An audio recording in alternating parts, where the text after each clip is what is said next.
Assalamualaikum warahmatullahi wabarakatuh. Perkenalkan, nama saya Sultan Hidayat Abdul Aziz. Di sini saya akan menjawab soal pengganti UTS sistem operasi.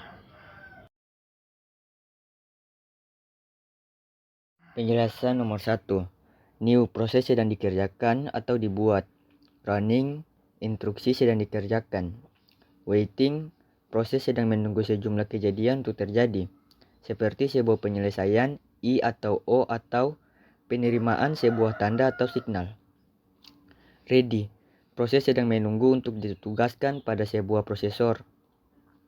Terminated, proses telah selesai melaksanakan tugasnya atau mengeksekusi.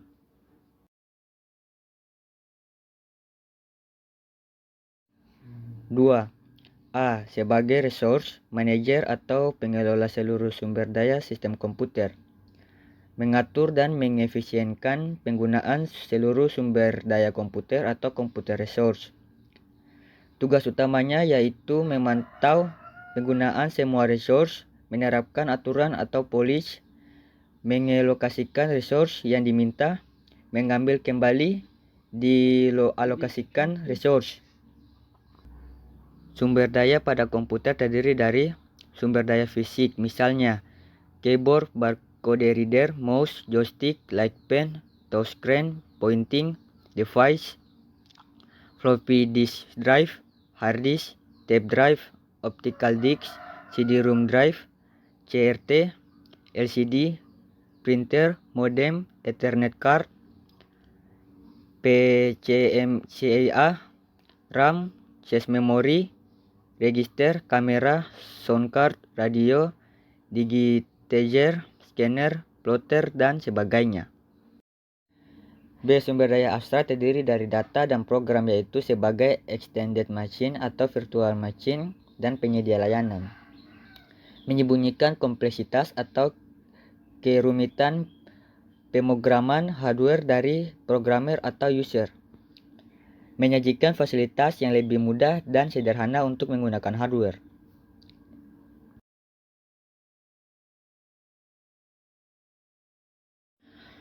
Tiga, sebuah contoh untuk menggambarkan teknik swiping ini adalah sebagai berikut.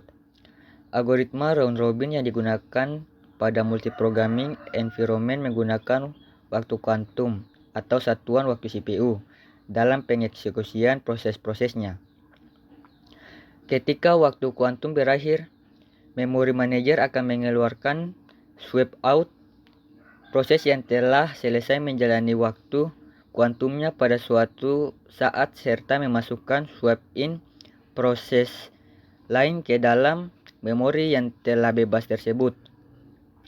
Saat yang bersamaan, penjadwal CPU akan mengalokasikan waktu untuk proses lain dalam memori. Hal yang menjadi perhatian adalah waktu kuantum harus cukup lama sehingga waktu penggunaan CPU dapat lebih optimal jika dibandingkan dengan proses penukaran yang terjadi antara memori dan disk. Teknik swapping roll-out roll-in menggunakan algoritma berbasis prioritas, di mana ketika proses dengan prioritas lebih tinggi tiba, maka memory manager akan mengeluarkan proses dengan prioritas yang lebih rendah serta meload proses dengan prioritas yang lebih tinggi tersebut. Saat proses dengan prioritas yang lebih tinggi telah selesai dieksekusi, maka proses yang memiliki prioritas lebih rendah dapat dimasukkan kembali ke dalam memori dan kembali dieksekusi. Sebagian besar waktu swapping adalah waktu transfer. Sebagai contoh, kita lihat ilustrasi berikut ini.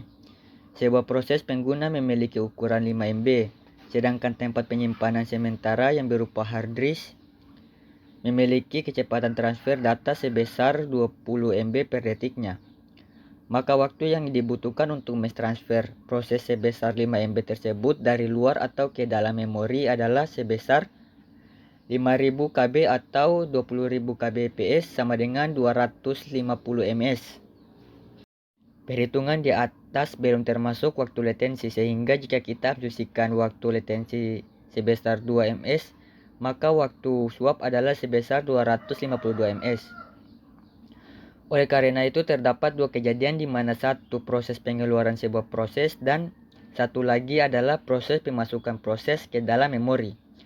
Maka total waktu swap adalah 252 tambah 252 sama dengan 504 ms.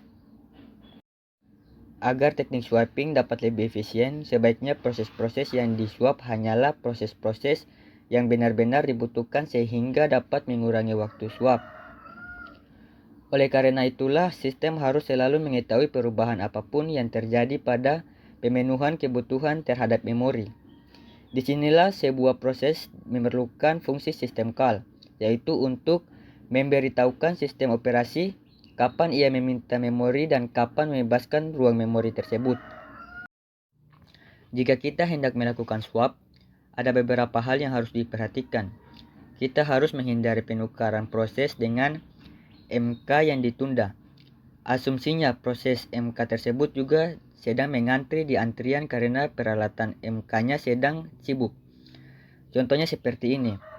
Jika proses P1 dikeluarkan dari memori dan kita hendak memasukkan proses P2, maka operasi MK yang juga berada di antrian akan mengambil jatah ruang memori yang dibebaskan P1 tersebut.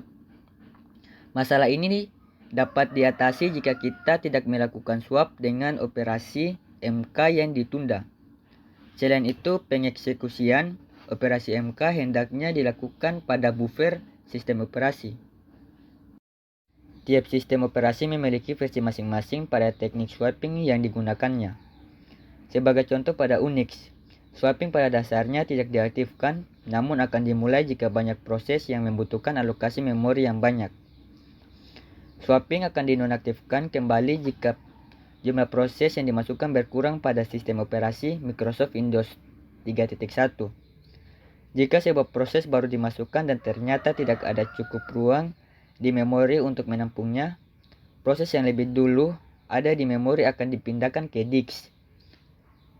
Sistem operasi ini pada dasarnya tidak menerapkan teknik swapping secara penuh.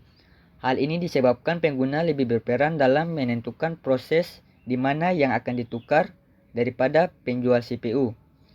Dengan ketentuan seperti ini, proses-proses yang telah dikeluarkan tidak akan kembali lagi ke memori hingga pengguna memilih proses tersebut untuk dijalankan.